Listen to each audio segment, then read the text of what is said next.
साथियों नमस्कार, मैं प्रमोद कुमार आपका स्वागत करता हूं एक और नई वीडियो में। किसान दोस्तों, आप देख पा रहे हो हमने अपने खेतों में आलू की बुवाई शुरू करा दी है। तो किसान भाइयों, आज मैं आपको दिखाऊंगा कि आलू बुवाई से पहले हमने बेसल डोज में कौन कौन से खाद कितनी मात्रा में डाले हैं, और साथ ही ये भी बताऊंगा कि किस वैरायटी की बुवाई की जा रही है। वीडियो को लास्ट तक अवश्य देखें जिससे आपको पूरी और सही जानकारी मिल सके। तो किसान भाइयों, सबसे पहले मैं ये क्लियर कर दूं कि जो भी आपको बताया जाएगा वो पूरा 1 एकड़ के हिसाब से होगा। जैसा कि किसान भाइयों आप देख पा रहे हो, ये 1 एकड़ के हिसाब से बेसल डोज के लिए खादों की डोज तैयार की जा रही है, जिसमें हमने एक बैग 50 केजी का MOP पोटास का लिया है। साथ में किसान भाइयों 1 बैग यूरिया का लिया है, और इन्हीं खादों के साथ 10 किलो एक ऐसा प्रोडक्ट मिलाया है जिसके अंदर समुद्री घास से निर्मित कार्बनिक मैच्योर होता है। ये प्रोडक्ट कुछ इस प्रकार का होता है जैसे कि इफ्को की सागर का। तो किसान भाइयों, हमने इफ्को की सागर का नहीं लेकर ये प्रोडक्ट लिया है, क्योंकि किसान भाइयों इसके रिजल्ट हमको धान की फसल में बहुत ही बेस्ट देखने को मिले हैं। इसकी मात्रा 1 एकड़ में पूरी 10 किलो रखी गई है।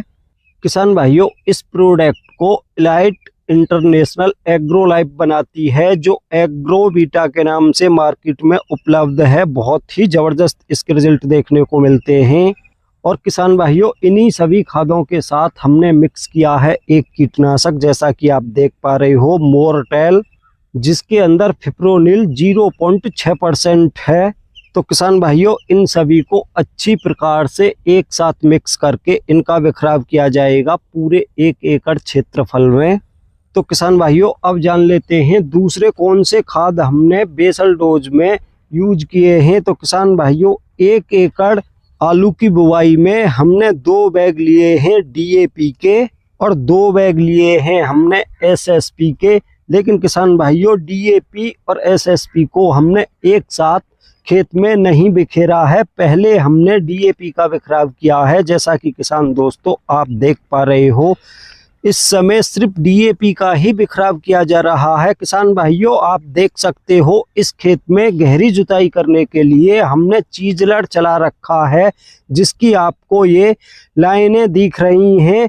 किसान भाइयों, DAP का बिखराव करने के बाद इसकी एक जुताई कल्टीवेटर द्वारा की गई है। उसके बाद हमने दूसरे खादों का बिखराव किया है, क्योंकि किसान भाइयों DAP और SSP को एक साथ मिलाकर कभी भी बिखराव नहीं करना चाहिए। ऐसा करने से इन दोनों में रासायनिक क्रिया होती है, जिससे नुकसान देखने को मिलता है। इसलिए किसान भाइयों, पहले हमने DAP का बिखराव किया है, उसके बाद हमने एक जुताई कल्टीवेटर द्वारा लगाई है, तब हमने 1 एकड़ में SSP खाद का बिखराव कराया है। जैसा कि किसान दोस्तों आप देख पा रहे हो, खेत में एक जुताई कल्टीवेटर की हो चुकी है DAP का बिखराव कराने के बाद। और किसान भाइयों, SSP जो हमने ली है उसमें हमको 5 तत्व एक साथ देखने को मिले हैं। जैसा कि किसान भाइयों आप देख पा रहे हो, इसके अंदर फास्फोरस की मात्रा किसान भाइयों 16% है, साथ में कैल्शियम की मात्रा 14.5%, सल्फर 11%,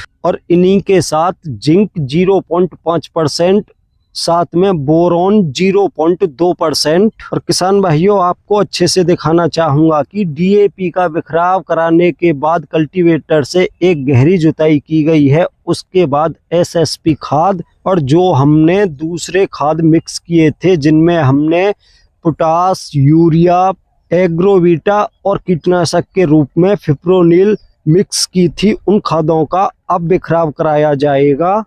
जैसा कि किसान भाइयों आप देख पा रहे हो, ये वही खाद हैं जिनको एक साथ मिक्स कराया गया था।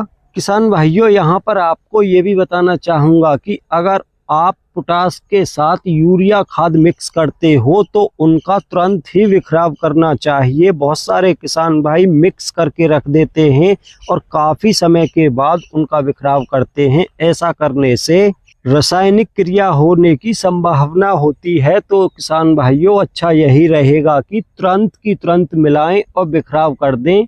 तो किसान भाइयों, जैसा कि आपने अभी तक वीडियो में देखा, हमने 1 एकड़ आलू बुवाई के लिए बेसल डोज में 2 बैग DAP के डाले हैं, 2 बैग रामबाण या SSP के डाले हैं, 1 बैग MOP पोटास और 1 बैग यूरिया, 10 किलो एग्रोवीटा, 5 किलो फिप्रोनिल।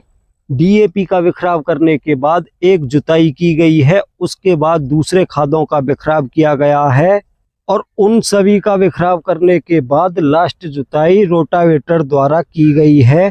और किसान भाइयों, रोटावेटर की लास्ट जुताई होने के बाद हमने बिखराव किया है 1 एकड़ में 4 किलो माइक्रोराइजा का। जैसा कि किसान भाइयों आप देख पा रहे हो, ये 4 किलो की पैकिंग है माइक्रोराइजा की। किसान भाइयों, इसकी 1 एकड़ में 4 किलो मात्रा पर्याप्त होती है, इसलिए 1 एकड़ में 4 किलो माइक्रोराइजा का बिखराव किया गया है। किसान भाइयों, इसका जो बिखराव किया गया है वो बहुत ही सावधानी से किया गया है, क्योंकि माइक्रोराइजा सहजीवी फंगस होती है जो पौधे की जड़ों में पहुंचकर बहुत ही आसानी से मिट्टी में पड़ी फास्फोरस को आसानी से पौधे की जड़ों को उपलब्ध कराती है। लेकिन इसका बिखराव इसलिए सावधानी से किया गया है क्योंकि इसको किसान भाइयों आप किसी भी रासायनिक उर्वरक के साथ अगर मिक्स करके बिखराव करते हो तो ये समाप्त हो जाती है, खत्म हो जाती है। इसलिए इसका बिखराव हमेशा अलग से किया जाना चाहिए। जैसा कि किसान भाइयों हमने अलग से इसका बिखराव किया है। सभी खाद कीटनाशक दवाओं का बिखराव करने के बाद, लास्ट जुताई रोटावेटर से करने के बाद जब इसका बिखराव किया गया है जिससे ये दूसरे खादों के संपर्क में कम से कम आ पाए। किसान भाइयों, माइक्रोराइजा एक बहुत ही काम की फंगस है, इसको आलू की फसल में अवश्य देना चाहिए। अगर आप अभी तक इसका बिखराव या इसका उपयोग नहीं करते तो किसान भाइयों इस वर्ष अवश्य करें। किसी भी अच्छी कंपनी की 1 एकड़ में 4 किलो माइक्रोराइजा का बिखराव अवश्य करें। लेकिन किसान भाइयों ये ध्यान रखें कि सभी खादों का बिखराव होने के बाद, लास्ट जुताई करने के बाद इसका बिखराव अलग से करना होगा और उसके बाद आलू की बुवाई करें। बहुत ही अच्छे रिजल्ट आपको इसके मिलेंगे। और किसान भाइयों अब जान लेते हैं कि हम किस वैरायटी की बुवाई कर रहे हैं। तो किसान भाइयों, जैसा कि आप देख पा रहे हो, ये आलू की वैरायटी चिपसोना 3 है, जिसको हमने पहले ही 1 कीटनाशक और 2 फंजीसाइड से ट्रीट कर लिया है, तब इसकी बुवाई की जा रही है। तो किसान भाइयों अगली नई वीडियो में आपको ये भी दिखाऊंगा कि किस प्रकार से हमने अपने आलू के बीज को ट्रीट किया है, कौन सी दवा से ट्रीट किया है। तो किसान भाइयों आज की वीडियो में इतना ही था। वीडियो पसंद आई हो तो वीडियो को लाइक करें, दूसरे किसान भाइयों के साथ ज़्यादा से ज़्यादा वीडियो को शेयर करें और अभी तक जिन भाइयों ने हमारा चैनल सब्सक्राइब नहीं किया है कृपया हमारे चैनल को सब्सक्राइब करें।